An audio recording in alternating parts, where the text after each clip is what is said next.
Well, welcome everyone. Thank you for being here late at night or early in the morning, wherever you are. I'm really happy to see everyone on this very bright and crispy morning where I am. And this is the first interview that I hope will become a series of interviews with many different international coaches. And the purpose is that coaches can share with us their own philosophy and insights about coaching.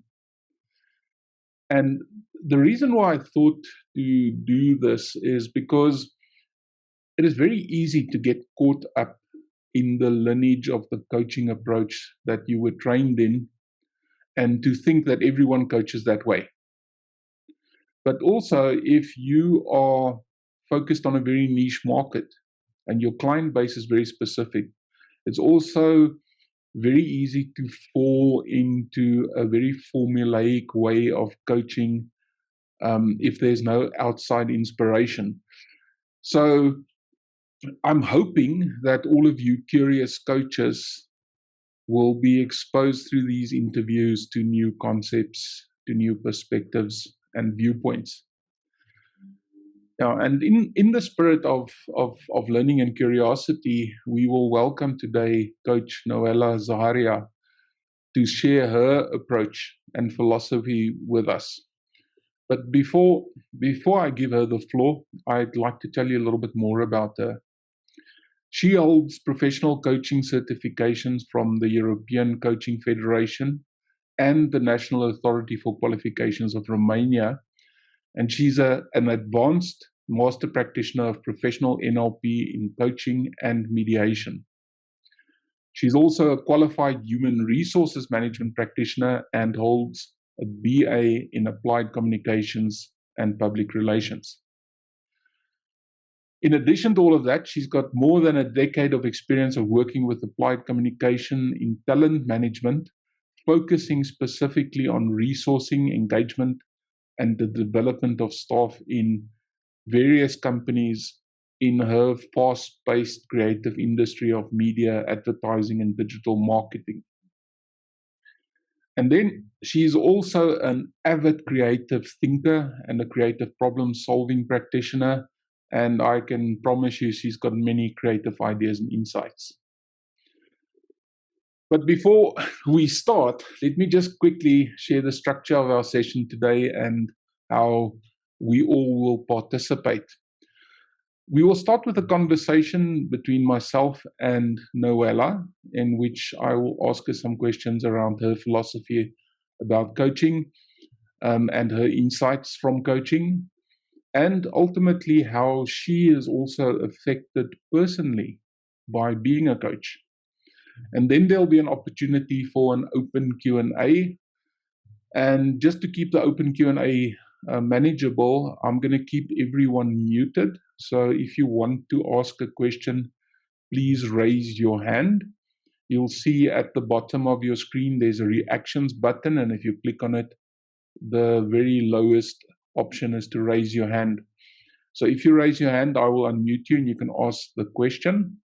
Or alternatively, if a sudden onset of shyness besets you, also feel free to capture your questions in the chat and I will ask that question on your behalf. Okay, so without much more, let's just jump into the conversation. Noela, I'm going to ask you to just unmute yourself.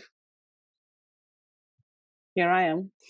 Yes, and thank you very much for being here today. And I really look forward to hearing your insights on some of the questions I've prepared. And then, of course, in the free-fall Q&A that everyone else can participate in. So what I will start with, and I'll start with the first question. That's a really important one to me. What is your philosophy for coaching? My philosophy for coaching relates to my inquiries about how people communicate and my interest in finding out how come some people may navigate through the world more easily where others find difficulty in communicating. So this was like the first thing that drew my attention out of my, let's say, childhood mind. As I was stepping into maturity or older, I was fascinated by communication, first of all. And then I was fascinated by different types of communication between people in terms of language. And this is how my passion, my absolute passion for language showed up. From an early age, I was about 10. And I remember asking my parents to move me from the school where I was to another school to take English classes, to move to a school that would provide intensive English classes. So my first, let's say, letting go of my own language was to learn other languages. So I could dive deep into the meaning of other people's reality. And after English, I started to keep taking French, about 8 years, English about 20, and still ongoing. So French, German later on for 4 years, Latin at the same time about 8 years. And then I moved to Spanish, even Japanese at some point because I was fascinated with their writing system. So in this process of learning languages, I started developing my own way of unlearning my own language or reframing my own language in terms of understanding it in different nuances. And after dancing for a while with so many languages, I realized that dancing on your own is not that fun. I may be a very good dancer or very passionate about language, but I was looking for a language that would help myself and others in communicating better, in understanding how I function and how I can bring out to the world the way I function and the resources that I have to put the resources in new projects, and basically to connect with people no matter what the spoken language is. And this is how I discovered coaching. So for me, it's a language, it's a type of communication, a tool of communication that brings people together in discovering themselves and in exploring the meanings of their own native languages through a different frame of work. I hope this answers the question.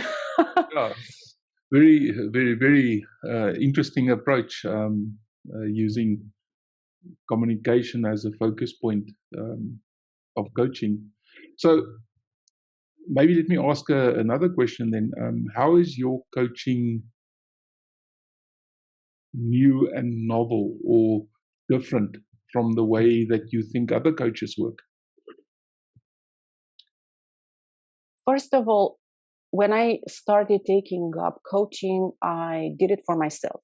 That's very important to me because my purpose was not to learn something and then quickly share what I learned, but to integrate and to filter the information and to find utility for myself. This is one of my core values, the utility of a thing. And whenever I'm working with clients, I think of utility for the benefit of the client. And what makes my style unique, I would say, was is this approach of focusing on the self instead of focusing on delivering for others, which Mhm. is why I developed the concept of positively selfish, consumed, me included, consumed by this idea of you are too selfish. Somebody told me at one point that I was selfish. And then I started looking for myself in this word that actually changes meaning according to the suffix that we add: selfish, selfness, selflessness, and everything that comes before or after the self, it alters the meaning of the word in itself. So I started thinking about myself and my needs and how coaching can support me and others. And this is one of the things that are very sought after in working with me, because there's this idea of people coaching for a purpose, for a business purpose, or to attain an objective, or even in the corporate world, we focus on delivering. And there's this pressure of constant delivery. And when in fact, all we have to do through coaching is to look at ourselves as a whole. That's another idea of, as a whole, all areas of our lives coming together and using coaching to find harmony, and at one point to go deeper into one of the areas, slow down on the other areas, and so on, but looking at the person as a whole, not as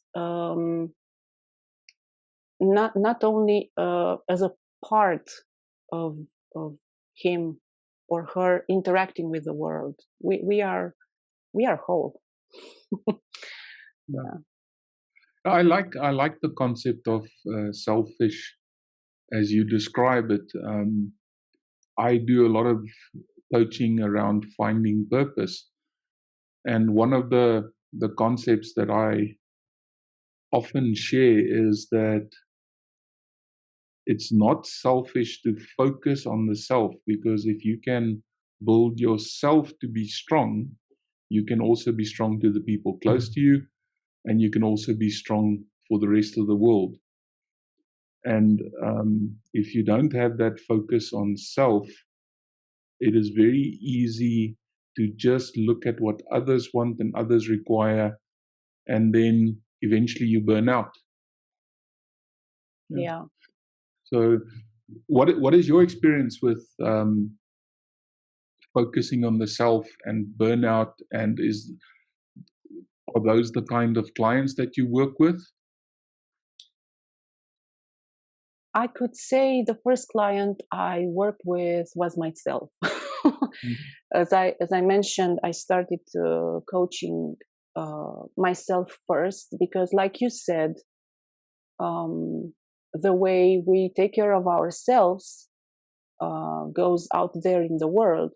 And I have another idea that supports the positive selfishness, which has the two ideas in the back. One of it is you can't serve from an empty pot. So usually clients come in moments where they feel like are they don't even have a pot. Some of them don't even have a pot, but other times they feel so drained by consuming such energy in areas that don't fulfill their lives, or in engagements that they took long before being a changed person and not actualizing their purpose according to their moment. So there's this difference that I make between intention and attention. So when I plan myself something, I set a goal, but during attaining that goal, I'm in a journey, in a learning journey, and in a living journey. Actually, life happens, like you'd say, life happens, and I change. And what I do is, in my practice, including my own development, I pay attention to what's going on now. I keep present to who I am and find out if that goal that I set a long time ago is still available and still fulfilling for me in that context that I'm in. It may change during my journey. So yeah. So when someone shows up and they have no pot, or that pot is empty, yeah. what is the first thing that you think they should focus on? It depends a lot. I would like here to split between meanings around coaching and training and mentorship and counseling. I think this is the right time now, because people at times don't know what they need. And they come to a coach. I had a few clients like this, coming to a coach just because it felt more easy for them to say, oh, I'm seeing a coach instead of a psychotherapist, or nothing at all. And also, coaching may be trendy sometimes and may sound like, oh, the company is taking care of me, so I'm coachable, and the company invests money in me.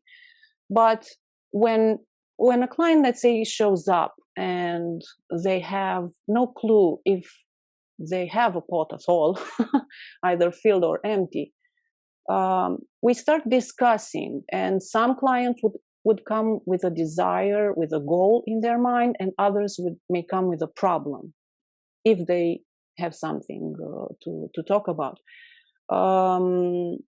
Then we consider options. Of course, I ask them about their context of life, how the world is there for them, and them in the world, and how what experiences brought this person to coaching.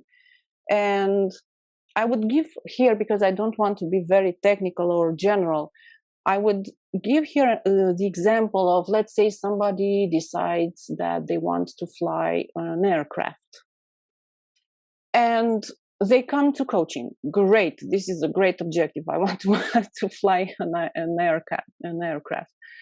But then, wait, I have a fear of flight, and maybe I have a connection, lost connection with somebody who was a resource for me and was very inspiring for me in flying, and I lost that. And maybe I have a traumatic experience with flying, but I have to fly because, well, I'm working in a company and these guys asked me to fly. So at this point, we talk about tackling into psychotherapy, into deep work, and overcome traumas and everything that doesn't offer enough, safe enough. This is the word that I'm looking for. So all the traumas that don't offer enough safety to go on, to push forward for the future, because we are working both psychotherapy and coaching work in the present moment, but psychotherapy more focused on the past, probably, and in the coaching we aim for the future. But at the same time, having the tools to explore and scratch the surface of a client's need for understanding their trauma is what happens in the coaching process. And sometimes during the coaching process, I talk to them and encourage them to go to see psychotherapists. Also, coming back to our objective, let's fly an aircraft. So I'm going to psychotherapy if I have a fear of flight or a traumatic experience or so on. And then, okay, what mentoring does? Mentoring does, look, I want to attain this goal, then I would have to look for the best pilots out there and see how they are doing, how their experience was, what was their learning journey, what kind of trainings did they take, what do they think about flying. And this would be like a role that I would see for mentorship. And then in training, there's this time that I expose myself to information, to getting information. But since I'm more in the experiential area and I'm I'm an experiential trainer, I focus on supporting the behaviors that I discovered I needed to practice in order to obtain what I want by interacting with other people and having real life simulations, let's say like a simulator, or pretending that we're flying. So um, we somehow put ourselves in the position when I also discover if flying is actually for me. It may not be. So the more experience we have and the more we interact with our goals in different contexts, we find out if that goal is for me. And this is one thing that we also do in coaching sessions when we simulate being there and visualizing ourselves in the context and exploring the context from a future perspective. Yeah, that would be, hope this answers. Yeah. So if I'm listening to you, and if I really abstract out what you said, is that when you engage with a client that comes to you and they have lost this connection to self, you give them the space to give you the context where they're coming from. Yeah.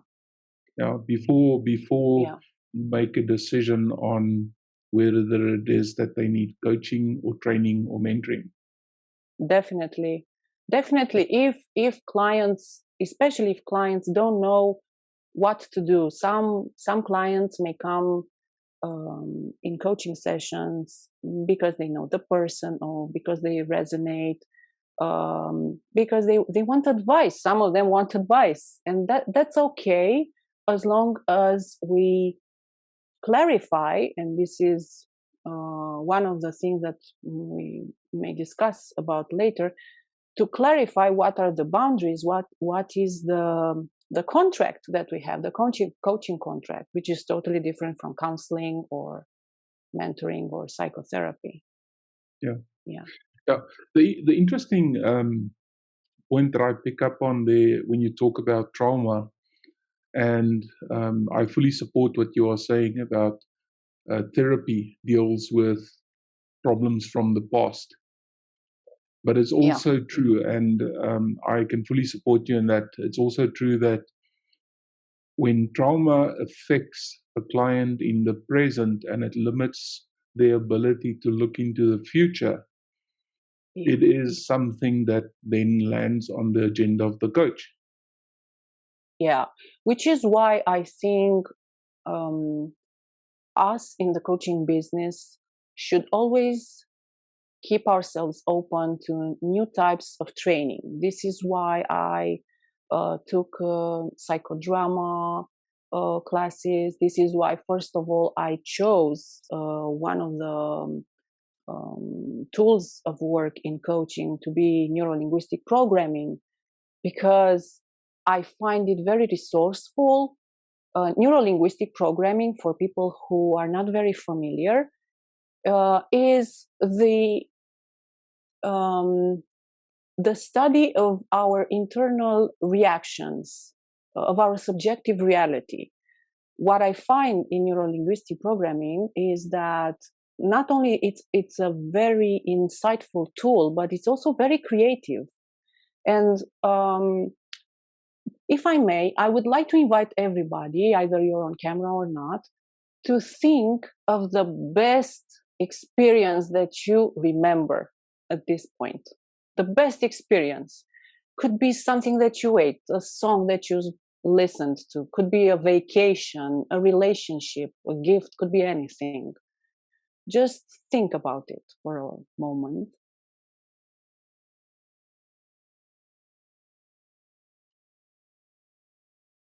Okay.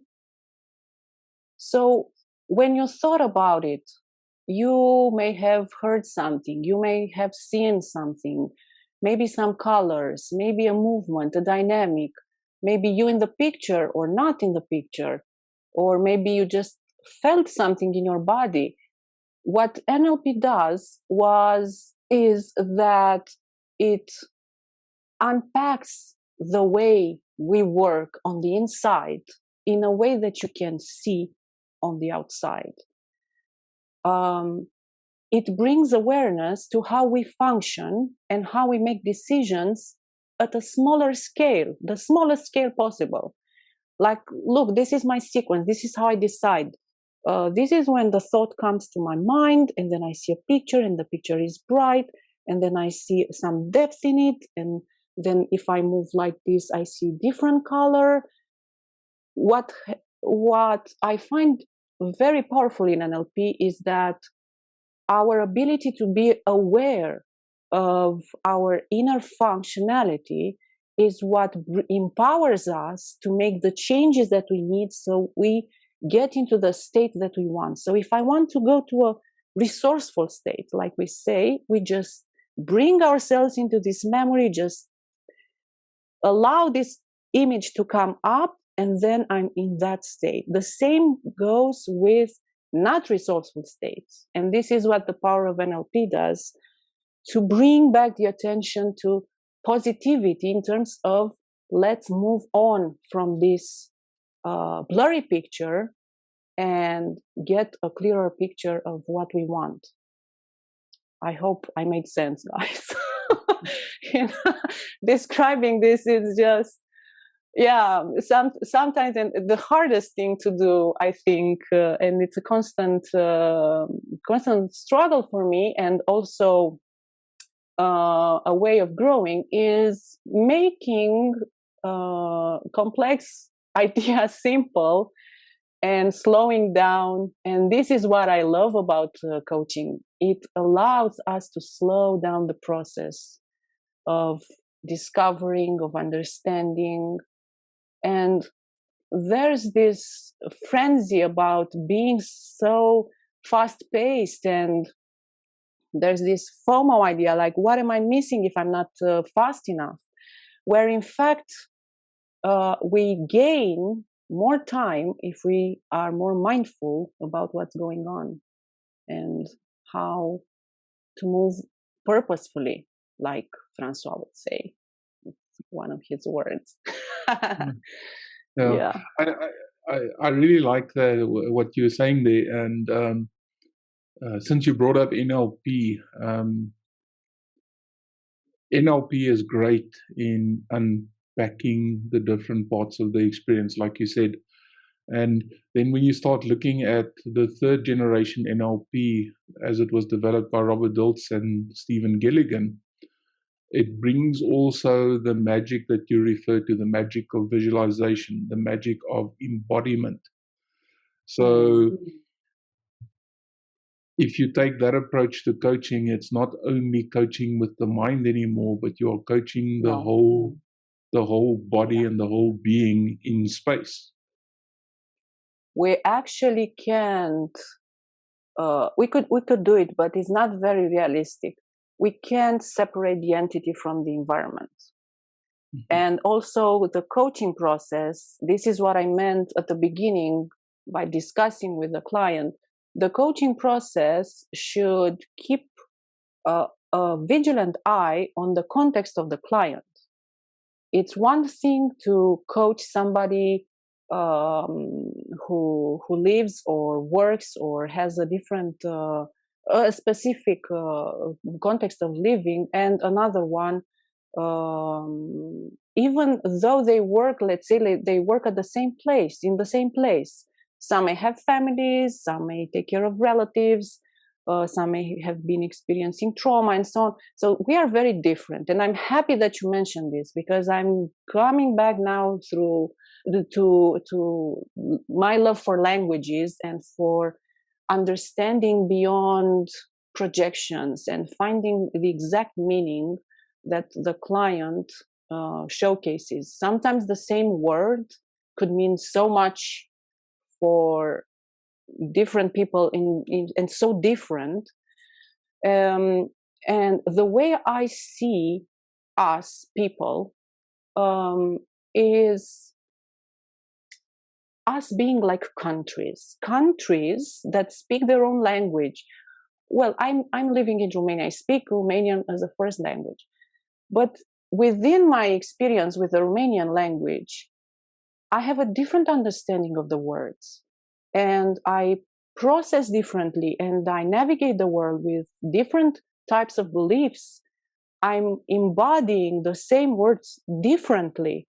When I say chair, you may consider something with four legs and probably something to support your back. But in fact, I was thinking about a stool, a three-legged stool.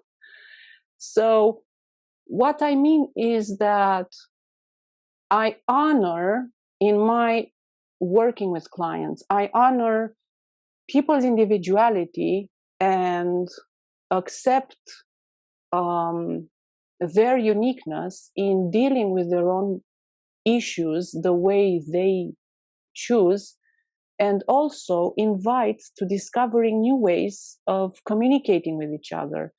I like this idea of and I'm a person of communication, communicator. So communication for me is very important, because sometimes lack of communication or miscommunication, I'm coaching somebody now, I don't know who exactly, but sometimes the lack of understanding leads to war. And this is very important, because our availability to understand not what we project, but what the other person is really saying out of their own reality. I think this is very important in communication. And I think this is what coaching does. And questioning the other person means to diving deep into their own reality, their own country, and finding out the landscape as it is inside. Not the way that I imagine. Francois, I could imagine now that you're living actually you're living on an island. I don't know. But there's all sorts of projections that we make about people and their whereabouts and their reactions based on our interaction. But another thing that helps us understand countries and people like countries is this idea that we have from the NLP area, and this is the good intention behind an action. Everything that we do, we do it from a place of benevolence towards us, ourselves, not the other person that we are interacting with. And I'm always giving this example in volunteering. I've been volunteering, probably all of us are volunteering in a way.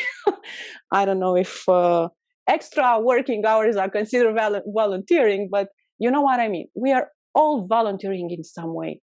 And at one point I was giving this example, and somebody said, yes, but volunteering is the ultimate selflessness act. And I say, well, let's think about it. What do you get out of this? Well, I get nothing. I do it for the other person. Where in fact, volunteering is only an act of finding ourselves meaning, dealing with fear. I may be in the same situation, so I'm doing something about it. Could be maybe test my ideas and put my ideas to work. So whatever you're thinking about your actions, just think about what you're getting out of it. And I think this is what Viktor Frankl may have touched in when he said that people are meaning-making machines. So the moment we are making a meaning out of in our actions, we give meaning to our life, and we are not just expecting the life to happen, but actually living it. This to me is a moment of presence. Then again, I hope I make sense. Yeah,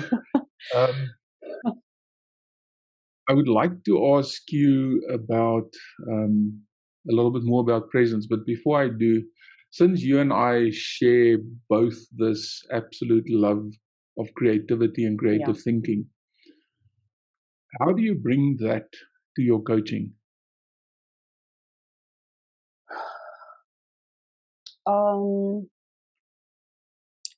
For me, creativity is something that we all have.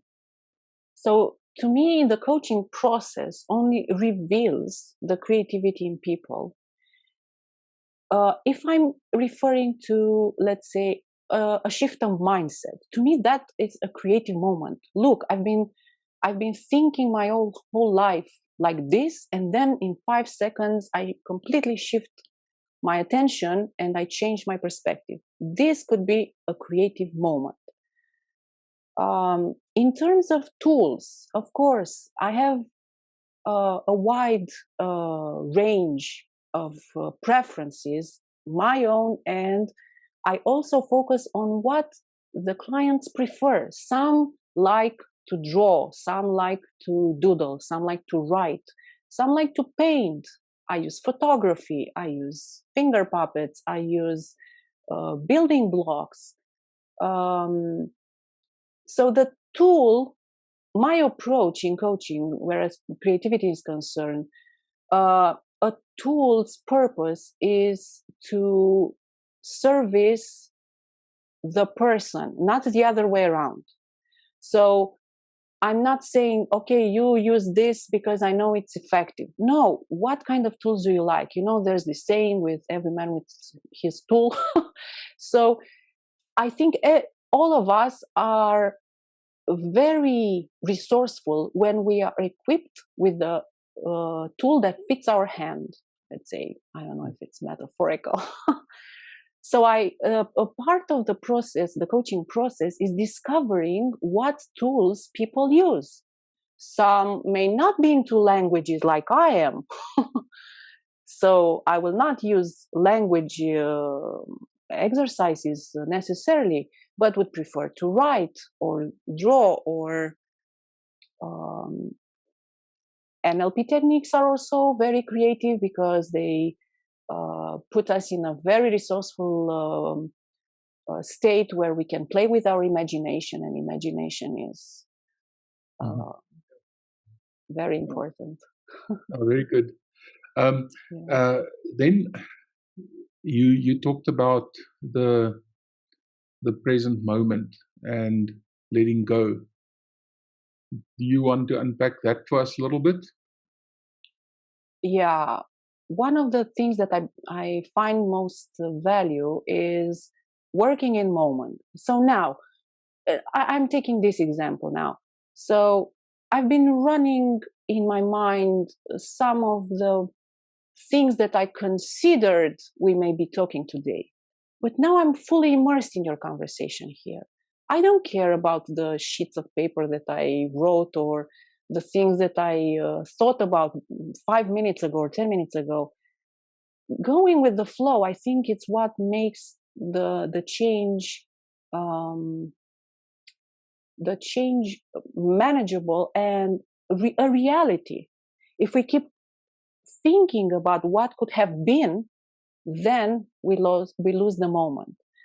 So in momentum is how I work in both coaching and training sessions, which means I come prepared, but at the same time I come prepared with the plan B, and the plan B is anything can happen. We may lose people from the room. Maybe they want to go out and leave us there, or maybe they just don't engage into conversation. So anything can happen. I may collapse. Maybe something happens and I may not feel very well as well. So I'm okay with living in the moment and being there for the people the way they need. Mm-hmm. Yeah. You and I have discussed this many times outside of this conversation, and I know I hold certainly the perspective that memories are unreliable because we remember differently every single time. Exactly. and that the future is just a projection. So it's also, in a way, it's fiction, because we create this imaginative story about what our future is going to look like. And that the present moment is actually the only place within which you can do the things that will create for you a good future. And so, is there a favorite way that you have to bring people to the present moment? Favorite way? I think um, I think it depends on the energy. So first, if we are talking about one-to-one sessions or group sessions, it is a different perspective. So in one-to-one sessions, of course, I use techniques to embody presence and to be aware of who we are, where we are now, and letting go of everything that may distort our attention from the coaching process. So that would be more like a guided meditation or the coach state exercise that I hope we can also do later on. So yeah, that would be in individual sessions. In group sessions, I think the best way to bring people there with you is just to be authentic and create safe space where everybody can voice their ideas, very clearly explain that no one is there to judge or be judged. And I think presence is very connected to the sense of safety that we have. So if we are in constant fear that somebody is judging us, or I may get, I don't know, I may get not judged. I'm looking for a word. I don't find the word. It doesn't matter. I have other words. um, so the moment that we create this safety, we allow people to come into a realm where they don't have to watch their backs all the time. So this is what presence is, because you can't be present if you are looking towards the past, fearing what has already passed, but you have fear anyway, or towards the future where you are anxious about what is going to happen. I don't know. If you are questioning all the time about the past and the future, you can't be there. So I think safety brings the attention towards what we have and who we are and how we can interact with each other in a resourceful way, and shifts the attention from fear to possibility, to being together in a non-judgmental space, or in a space when I have to perform. That's another thing. I have to perform like a circus representative, or like somebody who has always this pressure of giving their best. Giving their best, I may not feel like giving well. So being the best, I think it's more important. Like being yourself. The best is yourself, your present self in that moment. It's not the past, not the future, not what you could have been, but the self in that present moment. Mm-hmm. Yeah. So I safety really first. I really like what you're saying about turning fear into almost anticipation of what is possible. That's a very, very nice thing, or nice pointer to remember as a coach. Yeah. I would like to ask you a couple of questions around your specific approach to coaching, your coaching process. So, if you think about a coaching session, how do you prepare for a session? It depends on whether it's the first session or the second, or so let's say it's a new client, right? So when a new client approaches, we set a half hour, maybe an hour discussion to see if we fit. I call it a chemistry meeting. It's very important to find the fit, because like in sports, different type of athletes need different types of coaching, of course. So I approach with openness in terms of, okay, we meet for half an hour, it's free. And it's free of responsibility of you paying money, but it's not free of responsibility for you to show up. So you better show up. This is the only condition. Just show up, be present, and I will show up and I will be present for you. So if you show up, it's a sign that you probably will show up to other sessions. So the first thing is to show up, actually. And then we discuss about expectations from the client, what they want to achieve, of course, all the administrative and the fees and so on. And we set a plan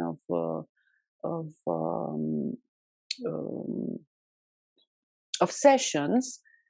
But also, I explain how coaching works and how I work and what the boundaries should be between us in terms of responsibility. Not that we put a wall between each other, not at all, but about responsibility. And of course, focus on this idea that the client, during the coaching process, the client has full control of the content, whereas I have full control of the process. Mm-hmm. So again, it starts with safety, because coaching is 99% relationship with the coach, relationship with yourself, relationship with your goal, relationship with letting go. So it's all about relationships. And since I'm both passionate and very curious about relationships, I just focus our conversation on finding the balance between us and discover together if we are a good match in this coaching relationship. This would be like, yeah. And subsequent sessions, how would you plan for those? It also depends, because I had clients who were very strict with their goals, and we agreed to a certain goal that got split into mini goals. And then each session would be discussing around those mini goals. But at times, most often, to be honest, was that the client came with a goal, and then within 1, 2, 3 sessions, the goal changed, and we had to pick up where we left off. So we keep an alert eye, vigilant eye on what's in the present. Also, some clients would say, oh, next time I would like to tackle this topic, and say, okay. But in my experience, I know that these things rarely happen because life happens. And from one session to another, the client shifts both attention and mindset or behaviors in ways that alters their intention for the following session. So this idea of working in momentum works just fine for clients too, because they don't feel the pressure to perform for somebody, for the coach included, every session. We are not there to perform in any way, like a show, to put on a show. So in terms of my preparation, my preparation is, apart from, let's say, a structure of work and more technical skills, my preparation is to be ready for anything. To be ready to let go, to be ready to accommodate. I had once a client who broke into tears from the beginning of the session. I mean, they were coming in and something happened and they broke into tears. And I paced with the client. We call pacing, like, meaning to go on with the client, exactly what the word means, to pace, to walk with the client in the rhythm of the client. So I walk with the client until they found safe enough to move on to coaching. And this is how self-work as a coach also helps, because we can't be loyal only to the structure of the coaching process. We, at least the way I see it, we should be loyal to the time of the client in the coaching process and the moment they need to experience in order to move on. So yeah. Okay. So if I were to take a conclusion from what you said is, as a coach, to prepare for your sessions, you prepare for the process, but also be flexible enough that you can deal with what shows up. Yes, I trust my own skills in terms of the coaching process. And this gives me enough safety as a coach to deal with whatever comes that is not on my agenda. And that's important. So I don't have to worry about not being able to deal with what's going on in the session. If sometimes it may happen that I'm not in a very resourceful state, like we say, okay? And then I may choose not to attend the session. So the moment I choose to attend the session, I'm in full awareness of my role there and nothing less.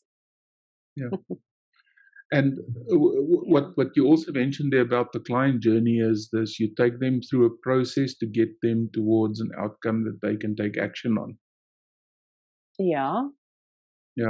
But what I like what you are saying is, and you're highlighting the fact that there's also, apart from the journey that the client goes on, there's the client that you yourself as the coach go on. Yes, all the time. During a coaching session with a client, my focus is exclusively on the client.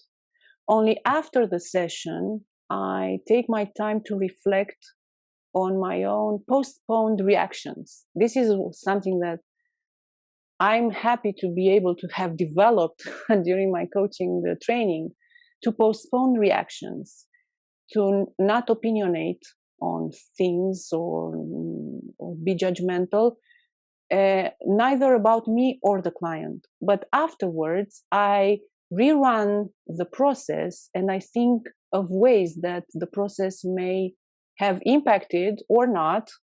And this is how I discover new ways. Sometimes it's very funny. I discover new ways of thinking that I haven't before. So coaching clients, I think, I don't remember who said it, maybe you know, who said that the best coaching tool for a coach is coaching. It's coaching clients. Stephen Gilligan talked about coaching as good therapy for yourself as a coach. Yes, that was it. Yes. So what I'm getting from what you just said as well is that you're saying that beyond the coaching session, after the coaching session, there's a time of reflection that you use to deal with your own reactions and your own insights in the conversation. Yeah. It is. I take note of the client's process, of the techniques that I saw. It's taking notes on the technical side, but also taking notes about myself and possible triggers within myself. It happens. We are human beings. It's not like we are robots or. But any relationship triggers us in some way.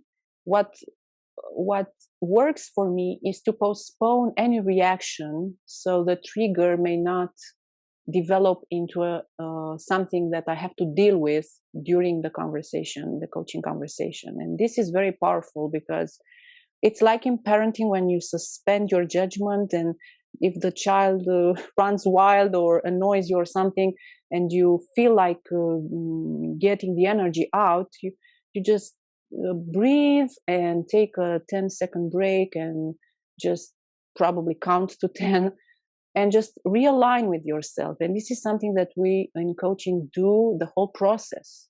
So we have this training of constant coming back to ourselves and our role as a coach, because it's very easy to slip down into dramatic context or the story of the client. We keep away from the story for the meaning of the story and allow the client to express the way they see the story, but without interpreting it. Just like I think like a journalist. I like this idea. My mother was a journalist. This idea of journalism, when you take information and you suspend judgment until you finally read the piece, but not at the moment of the writing. So you can't be, another thing that I'm very fond of is you can't be a writer and an editor at the same time. This is why I take my time to write, and afterwards I start editing and reflect on my own reflections. Very good.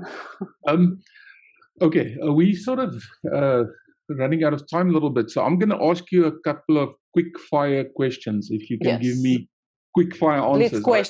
Bleak questions. Yeah. So, very quickly, why are you passionate about coaching? Why is not a very, very. I'm so happy that you said this. Why is not a question we use in coaching. Very good. Because it triggers the yes or no or the judgmental side of me. So I would tell you how. I'm passionate about coaching the way that I'm passionate about languages. This is because I see the coaching process and the words that we use in coaching so lively and generating so much richness in conversations that I find coaching as a place of constant wonder and resources to move on all areas of life. Yeah. Okay. What do you see as the benefits of coaching? The benefits? First of all, I would say self-awareness. What I like most is allowing myself, whenever I get the chance, like now, allowing myself to be the client so I can hear the questions asked from another person and the questions asked from the perspective of another person. So self-awareness, I would go first. And with self-awareness, all the beauties of life come up. Being self-aware helps you fulfill your dreams, connect with people, live authentically. Yeah. How has being a coach changed you as a human being? It gave me the chance to slow my own process down, to find out how I do what I do, and I can share forward. So it's like unpacking my abilities, my skills, and also it helps me in everyday relationships, including in parenting, in finding that specific state that I have during the coaching process that is very resourceful in relationships. So I'm not doing, I think Aurora is pacing there. Okay. Yes. As I was saying, what was I saying? This is Pacing. Thank you, Aurora, for this. Pacing with my own needs. Yes, true. That's it. Okay. Now here's an interesting question that I'm particularly interested in. How do you stay sane as a coach? Sane. What do you mean by sane? In balance? Or how do you protect yourself against the insanity that that your coaching clients bring?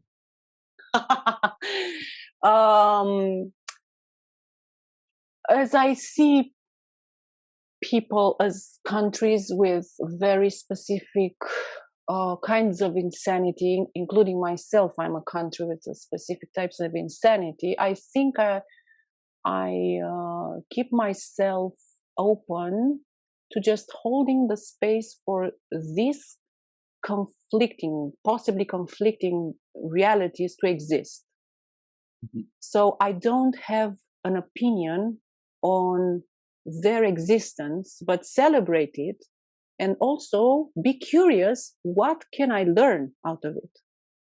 Mm-hmm. About myself, about the world, maybe a new technique. Some clients that come with what you mentioned, the specific type of insanity in terms of weirdness or whatever may be socially acceptable as weird, give me insights on what tools to use and how to be more creative, or how to grow beyond my current understanding to serve those clients that are very niched, let's say. Yeah. Which actually, you touching now on the next question I wanted to ask you. What is the niche of clients that you enjoy working with most?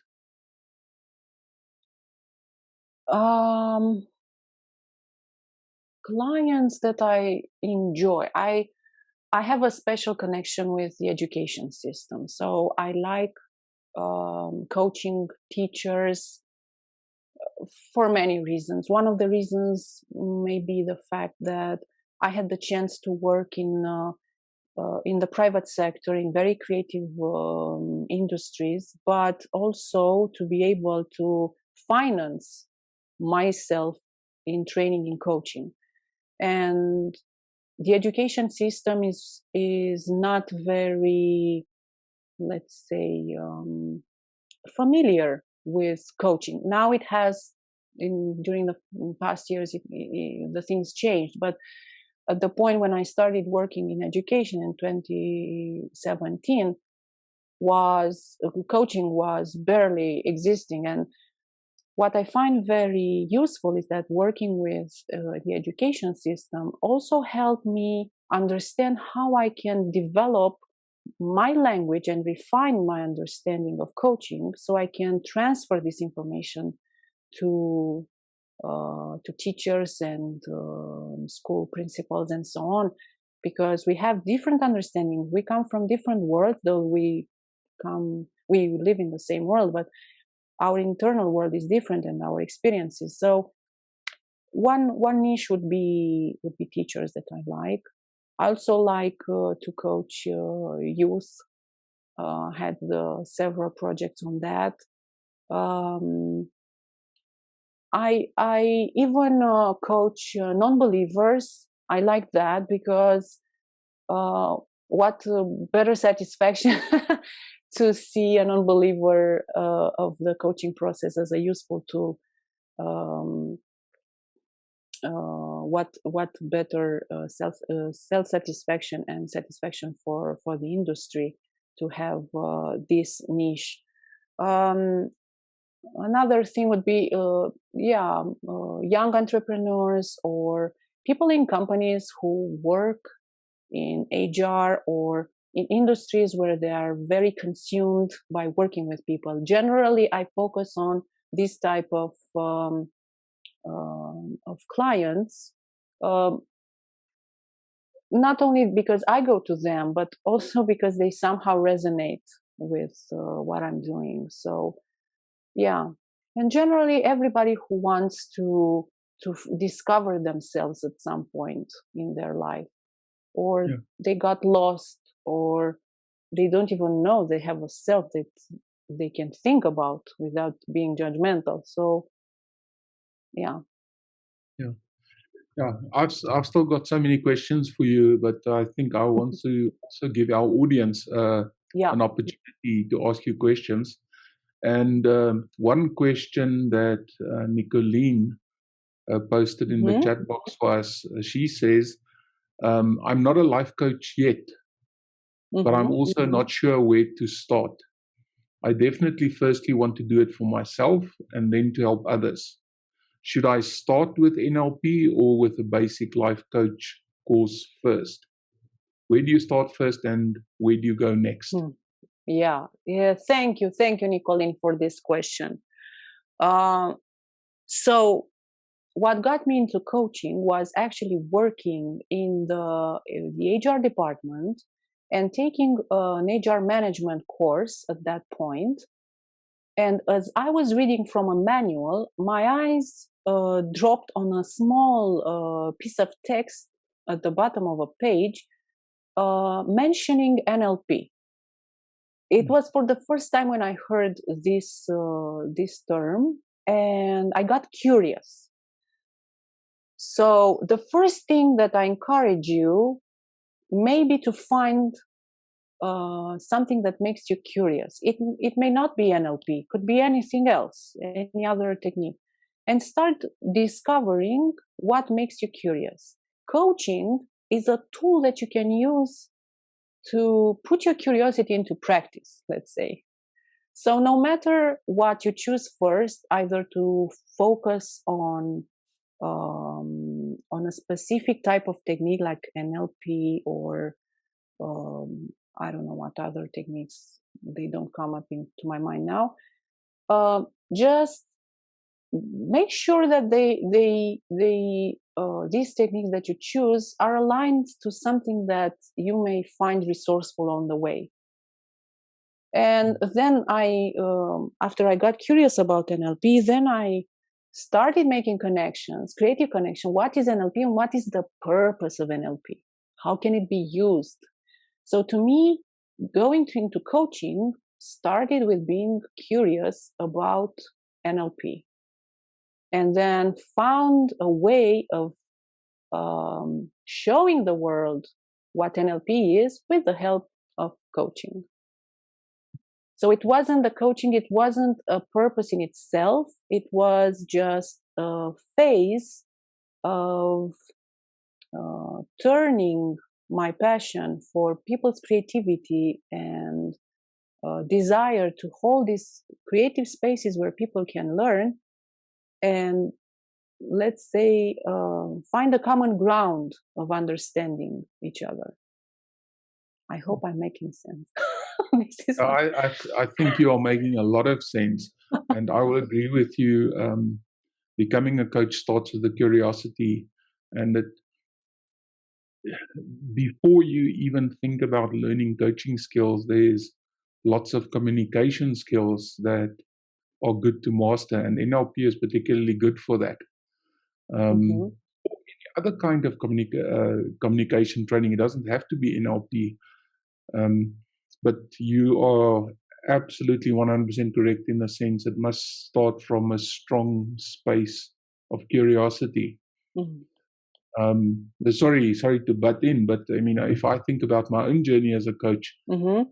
where I started as a coach and who I thought I was going to be working with is not where I ended up, because my curiosity took me in a totally different direction.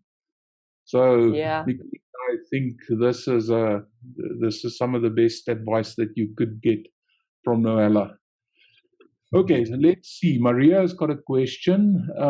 She's saying, please share with us a question or a few questions that you ask yourself that have helped you become who you are as a woman and as a coach.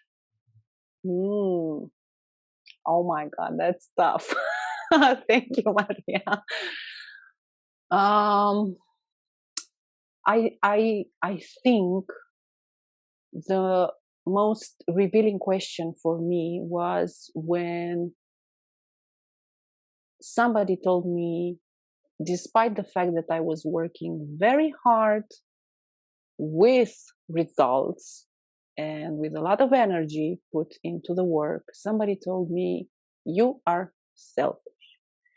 And the question that unlocked my potential and ultimately developing this program that I run, Positively Selfishness, Positively Selfish and Changemaker, the coaching program. This affirmation of somebody turned into a question for myself: where am I in the self-ish? And I discovered the self by questioning, where am I in this word? In this word, not world, word, like this term. Where is myself in this?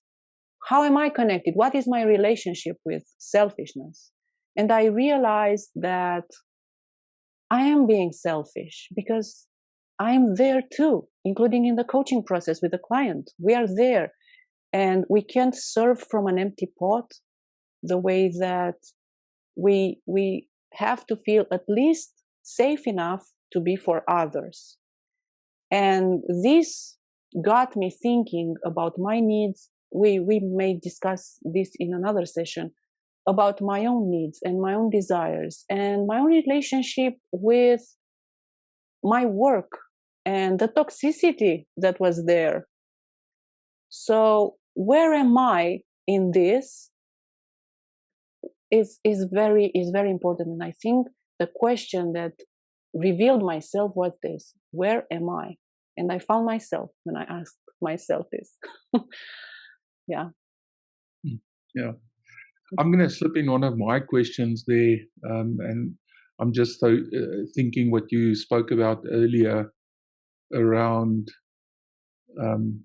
psychotherapy and mentoring and training and coaching.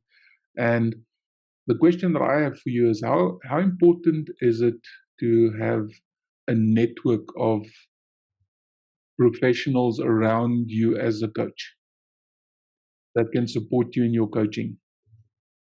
I think it's important to have a network anyway. No matter if you're a coach or not a coach or a client, or having networks is very similar to how trees live and have survived for so many years. They have an invisible network underneath the soil that connect their roots in ways that if a tree gets sick, the other plants around and the trees around give energy and food and nutrients and whatever, who knows what else, to that tree in order to keep it afloat.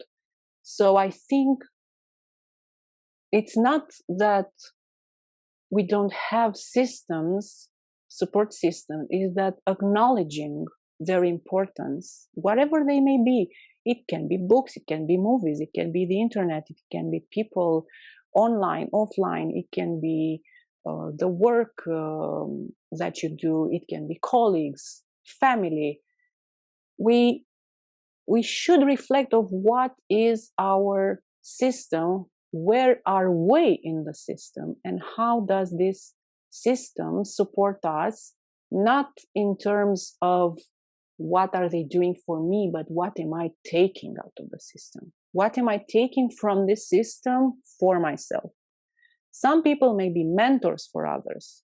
They may not know it, because the person who looks up, let's say, to that person that finds as a mentor, draws whatever they need from that person without making them responsible. So expectations here is another topic of discussion we may discuss for another hour. But what I mean, we can't expect that system to be everything for us, but we can expect to find everything we need in the system that we work in. Yeah.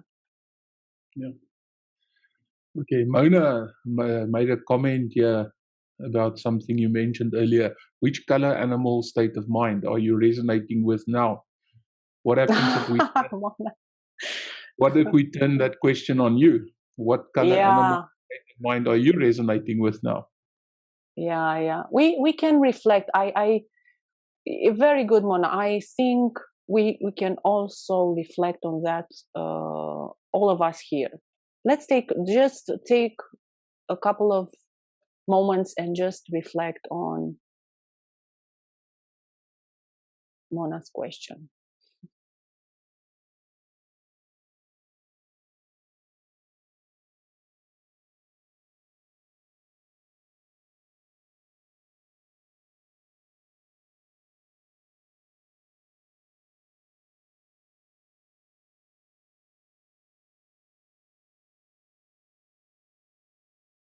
Maybe invite some of you to share if you want.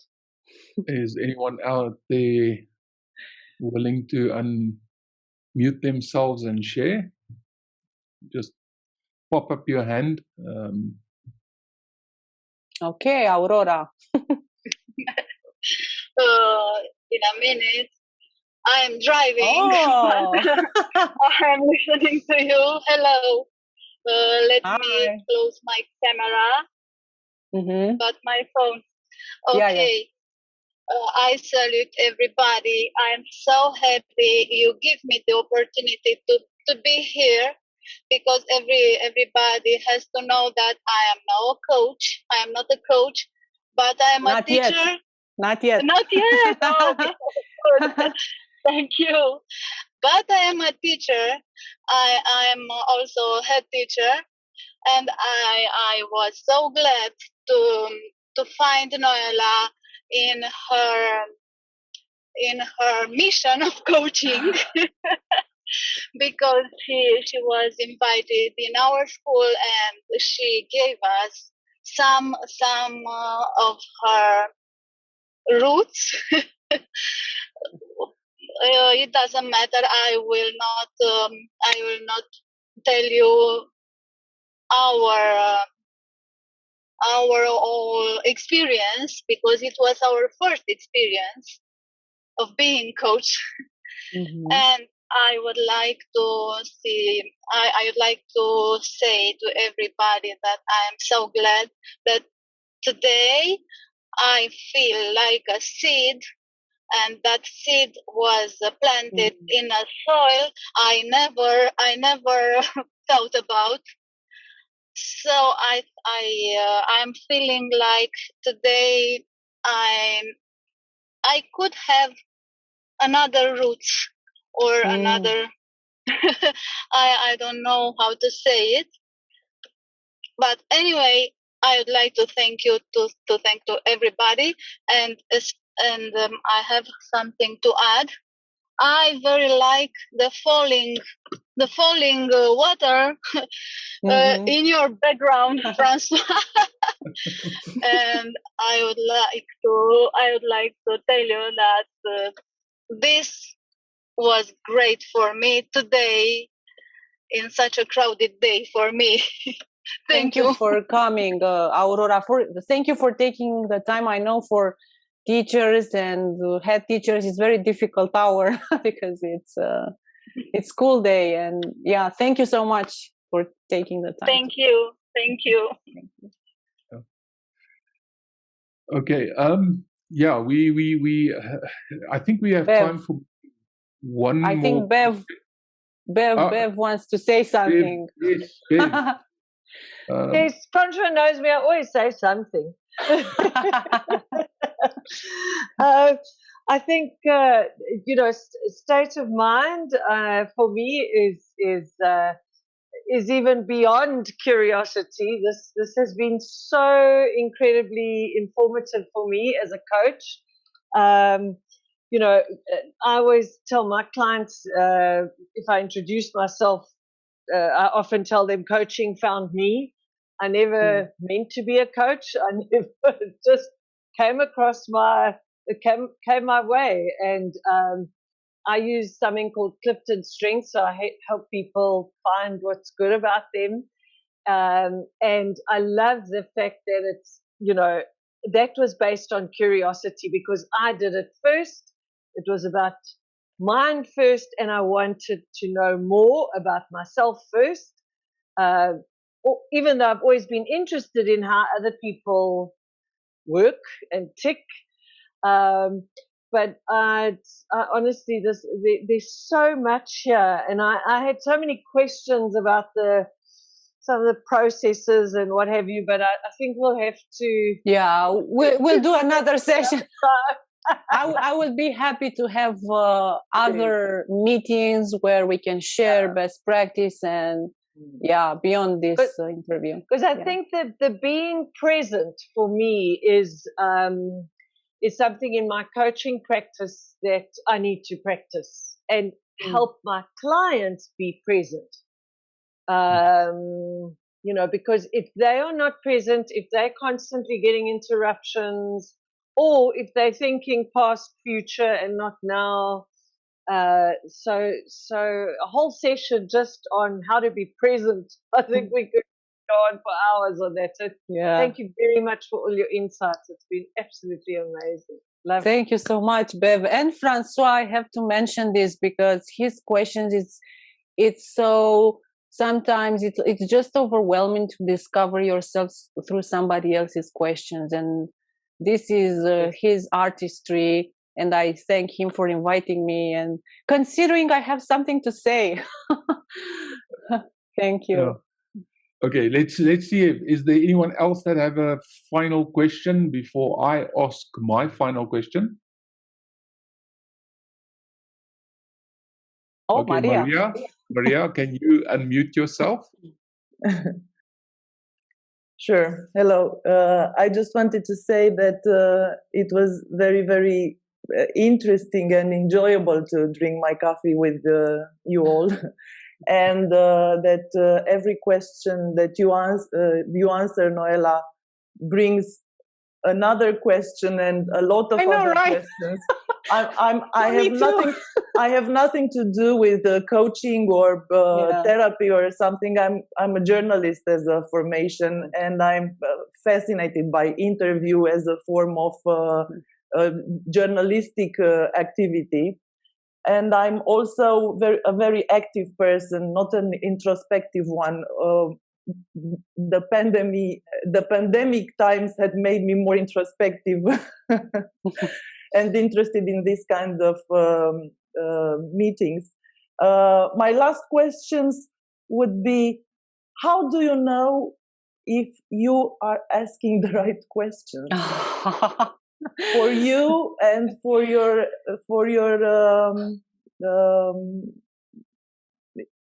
yourself and for the people you interact with in your work? Thank you for asking this. So the way I hear your question triggers the need of safety. So at times you don't know until the end, the client makes the connections that fit their reality. But during the coaching process, there is a set of questions more or less standardized, but I'm very curious as a human being. So I'm curious about what if I don't use that question? Maybe if I use another question.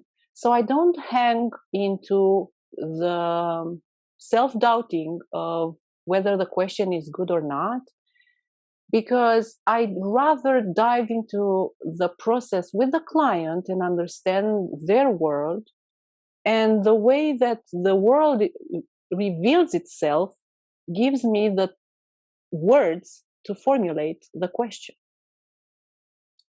So this is why I have a preparation constant every day, all the 4 years of my training. But at the same time, I don't linger into formal questioning, and I'm more loyal to the present moment in the client's reality. So to answer your question, there is no recipe of having the right question. Sometimes it makes sense only afterwards. So it's just having a little bit of faith, both in the skills. Of course, you have to be skillful in understanding what you're doing there in the coaching process as a coach. but also have a little bit of faith in the relationship that has been created between you two, coach and coachee. Thank you very much. And thank you. One last question regarding to this. How do you know when you reached your objective with your clients? Because I think the expectations change during therapy and they need you more and more. How can they know when, okay, yeah, I'm on my own now, I can do it by myself? Great. First thing, the client is always on their own in the coaching process. There is no other way to do coaching. It's a very, very limiting belief what I'm saying, but to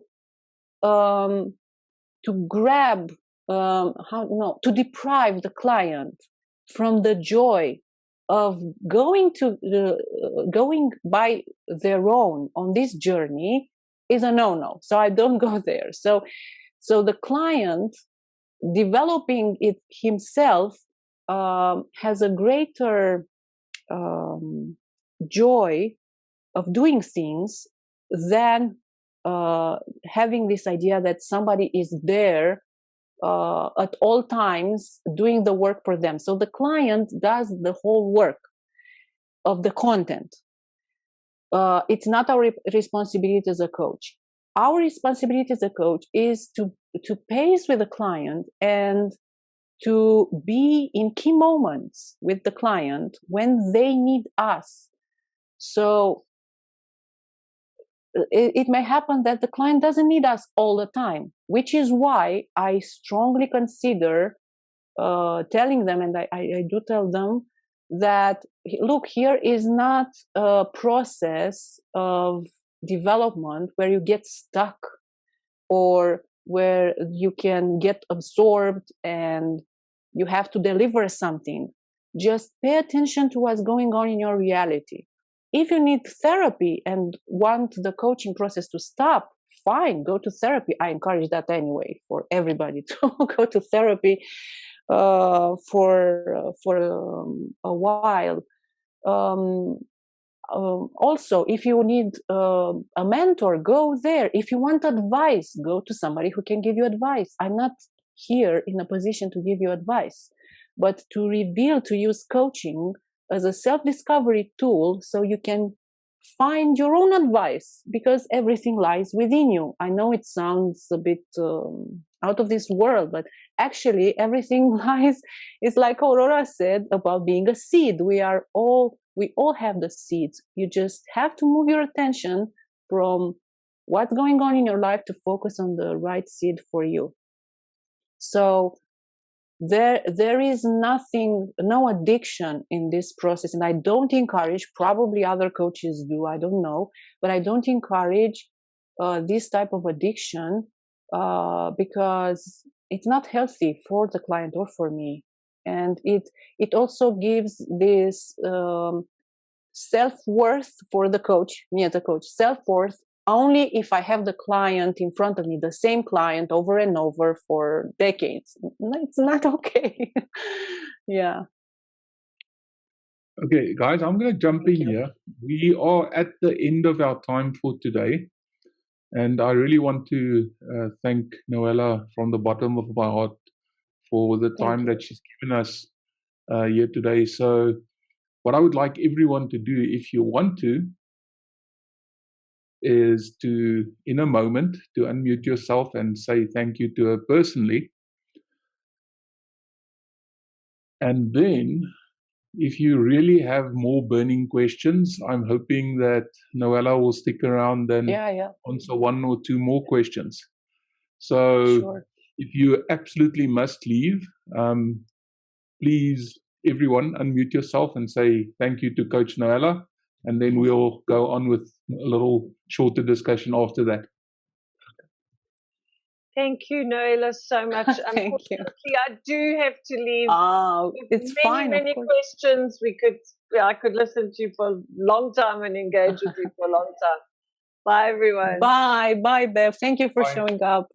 Okay. Thank you. Bye. Bye, bye. Bye. Bye, Aurora, bye, te pup! Eu am ajuns la școală. Pa, pa! Super, pa, te pup, mulțumesc, pa, pa! Thank you, Noela. It was very insightful. Take care. Thank you, Mona, te pup! I already said thank you, but I'm saying it again, and I can stay for 10 minutes longer, so it's not a rush for me. Okay. Yeah. Okay. Okay, so if you are still on the call and you want to ask a question, just go ahead.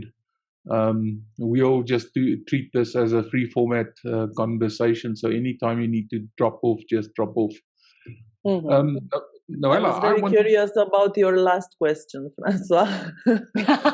He still has a list of questions. I'm sure. I'm waiting for your last question. Oh yes. Yeah, the last question that I wanted to ask is if there is a small technique that Noela wants to share with us that we can take away as coaches. I would. I thought somebody said something.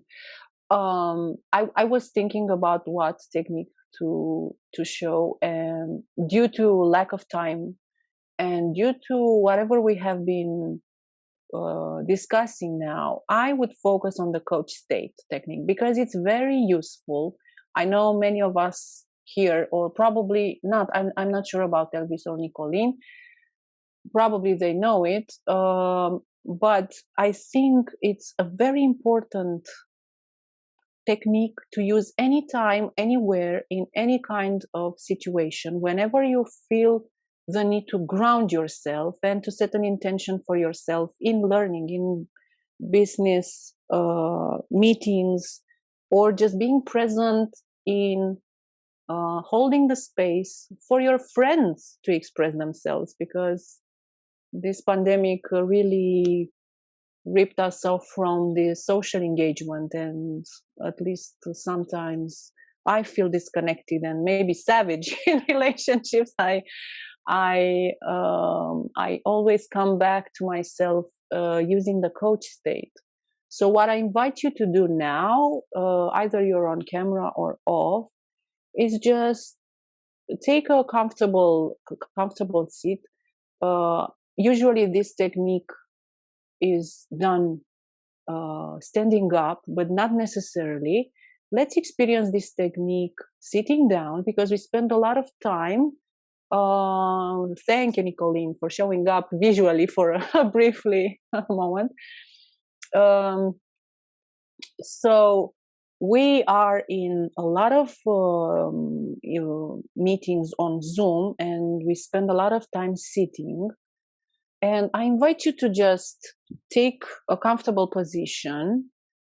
And what we are going to experience now is what we call in coaching the coach state. So the C, the first C, is for centering. So you may want to find yourself in a position when you feel completely centered. Could be with your hands on your legs, or with the hands on your heart, whatever, or on your head, whatever triggers your attention to your body, and experience this centering feeling where you feel whole, you feel there's a good place for you to be in, and you just breathe naturally and feel centered with yourself.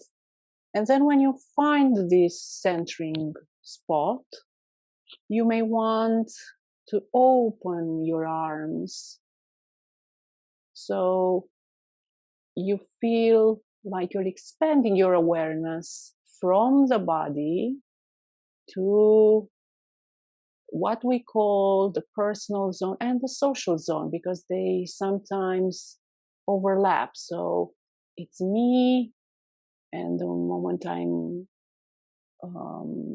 extending my arms, I find a place of meeting with the world. So this is the opening. And then you may want to focus your attention of being aware of where you are, and maybe do a gesture like being aware of the whole world, or being wide awake. You can keep your eyes closed, but at the same time be awake, aware of the sounds around, my voice. Maybe you hear something on the background of your environment there where you are online. So this would be the awareness in the coach state. So COA. And now you may want to experience a connection. Could be with the person that you are talking to, could be a connection with somebody that really inspires you or you find resourceful. So whenever you ground yourself like this and you find your center, you open up, you are aware, then you come to a place of resources, of connection with something that is meaningful to you. So you can get more grounded in yourself. And then we go to the last letter of the coach acronym, which is holding space. And you can push your arms in front or find another way that your body speaks to yourself in terms of holding space. The H is for holding the space for everything to be, just be, without judgment, without fear, without balancing or between options or feeling any conflict. Just be there and accept what it is, and hold space for the other person to come with their own reality. And this is where in my coaching practice I invite the person to create this space together of collaboration. And I invite this person to accept also some of the realities that I may bring in our coaching process, because it's a communication there that happens between us, and this is how we grow together. So this coach state helps us bring our attention back to ourselves and to create a safe enough context for us to function from a perspective where we are centered, open, aware, connected, and holding space for each other to grow. And that's it. Very good. Thank you. Yeah. Thank you. Yeah.